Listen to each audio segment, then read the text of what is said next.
Leader, third party. Thank you, Honourable Speaker. A phone rang in the intensive care unit at the BC Children's Hospital. The call was from a rural BC hospital, and they needed to transfer an 8-year-old boy to the children's ICU right away. Bonnie Christie was a senior registered nurse in the ICU that evening. When the boy arrived, she started removing the bandages and blood began flowing like a waterfall. He had been ripped apart at the legs in a car accident while he delivered newspapers to his neighbours. He died shortly afterwards as he bled to death in the ICU. In 21 years of children's ICU nursing, Bonnie has seen a lot of death and injury. Bonnie remembers when 2 young girls were brought to the children's ICU covered in third-degree burns. The girl's mother died in the fire as her estranged husband tried to burn their house and kill the family. Bonnie remembers another young girl with burns so severe that they had to transfer her to a specialty hospital in the US. The girl's mother set her on fire while she was doing drugs. She also remembered a young boy who was admitted with head wounds.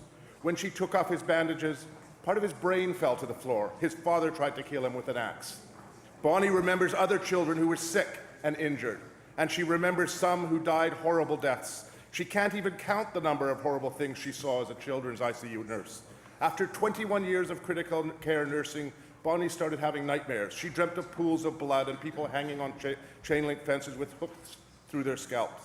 At first, she thought she only needed to get away from critical care nursing, so she transferred to less acute roles.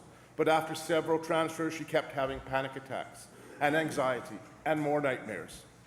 I love nursing, but I'm still burdened by the events I went through, said Bonnie. I can never work in healthcare again, and I don't want any of my colleagues to go through what I did with WorkSafe BC. What we do is too important and too stressful for us to be re-injured in the process of trying to get help for ourselves. That was Bonnie Christie's story.